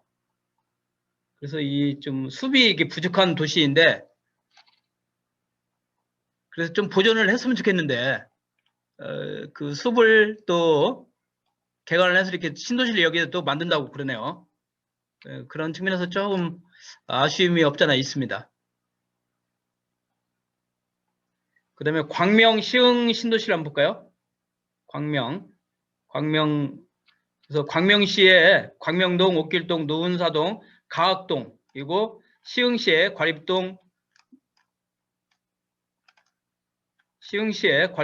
무진회동, 금이동 일원인데요. 여기에 제일 큰 신도시 약 7만 호 정도를 건설을 한다고 그럽니다. 풍수적을 보게 되면 이 하천이 목감천이죠, 목감천. 광명시와 시흥시 사이를 흐르는 간이 목감천이에요. 그래서 이게 쭉 나가서 안양천으로 흘러가서 안양천으로 합류해서 한강으로 흘러가는 곳입니다. 근데 여기 보시게 되면 지금 요 지역이죠, 요 지역. 그래서 여기 수리산업도 산맥이 내려와서 이렇게 감싸주기는 좀 그 분당하고 좀 비슷한 그런 유형의 지형이라고 하겠습니다. 요 지역이. 그래서 야자막한 산세들이 좋고 그다음에 물도 편안하게 흘러가는 곳 그런 지역입니다. 그래서 이 광명 시흥 신도시가 좀 이렇게 발전할 풍수적으로는 상당히 좋은 터로 이렇게 보여집니다. 그래서 이게 좀 분당 정도 7만 호 정도니까요. 신도시 중에서 제일 또 우리 그 규모의 경제라는 것도 있죠. 규모가 커야 더 발전을 하잖아요. 근데 여기 이 지역에 7만 호가 보통 3만 호, 2만 호 뭐 이 정도인데 그 배 이상의 신도시가 요 지역에 들어서는 겁니다. 그래서 상당히 이게 좋은 그 입지로 이렇게 보여집니다. 그래서 여기는 광명시, 여기는 시흥시라고 해서 광명 시흥 신도시로 이름을 붙였습니다. 그 다음에 과천은 뭐 말할 것도 없습니다. 과천 자체가 지금 여기 사진을 과천 자체가 여기가 관악산이죠. 그래서 우면산이 이렇게 감싸주고 있고 앞에는 청계산자를 이렇게 싸주고 있고 그래서 사방의 산들로 감싸주고 있는 것이 과천이죠. 그래서 과천의 기존 도시는 여기죠. 기존 도시는 여기인데 경마장이 여기 있잖아요. 경마장. 그래서 경마장에서 양재동 쪽으로 이쪽을 그 대규모 택지지구 그래서 약 7,000호 정도가 여기 들어선다고 그럽니다. 초반에만 잠깐 나왔습니다. 그래서 입지로는 최고의 입지죠. 여기는 과천보다는 서울에서 더 가까운데 여기 있잖아요. 여기에. 그래서 뭐 풍수는 뭐 제가 더 이상 뭐 용혈사 수량을 따질 수 없을 정도로 좋은 곳이라고 할 수가 있겠습니다. 그 다음에 안산 장상지구를 보도록 하겠습니다. 여기는 이제 요 지역이죠. 요 지역. 그래서 그 우리 수리산이 안양의 수리산 아시죠? 군포에 있는 수리산 있고 이거 수안봉이 있는데 그 산자락에서 내려오는 곳인데 여기도 그 산세는 좋지만 그런데 이제 문제는 뭐냐면 요 수리산이라든가 수안봉 이쪽 이런 산들이 아담한 산들 나지막하고 아담한 산들이 있는 곳이 풍수적으로 좋은데 여기는 좀 이런 산들이 좀 높아요. 높고 좀 약간 험준합니다. 아까 말씀드렸죠. 내 주변에 키도 크고 덩치도 크고 좀 험악하게 생긴 조폭같이 생긴 사람들이 내 주변에 딱 있으면 내가 이렇게 편안하게 살 수 있을까요? 항상 이렇게 쫄겠죠. 아, 이런 표현을 해도 되나? 항상 이렇게 좀 뭔가 기가 죽을 수도 있는 거잖아요. 그런 것처럼 너무 큰 산들이 있으면 좀 그럴 위협이 있을 수가 있습니다. 그러니까 큰 산자락 밑에서는 잘 사는 동네가 그렇게 많지가 않아요. 그래서 이제 풍수가들 하는 얘기가 명산에 명당 없다. 명산에 그러니까 뭐 설악산이라든가 뭐 월악산이라든가 뭐 이렇게 큰 산자락이 있죠. 그런 데는 명당 자리가 뭐 없는 건 100% 없는 건 아니지만은 적다는 거죠. 적다. 그러니까 뭐 절터라든가 이런 데 몇 군데 빼놓고는 좋은 터가 없다는 얘기입니다. 그런 것처럼 여기 이 산줄기가 한남정맥인데요. 한남정맥 중에서도 그 큰 산이 수리산과 수안봉인데 그 산자락 바로 아래에 있단 말이죠. 그래서 다른 지역에 비해서 산세가 너무 크다. 뭐 이러한 것이 풍수적인 좀 단점이 될 수 있겠습니다. 그렇지만 이 보국이라든가 이런 것들은 잘 갖춰진 곳입니다.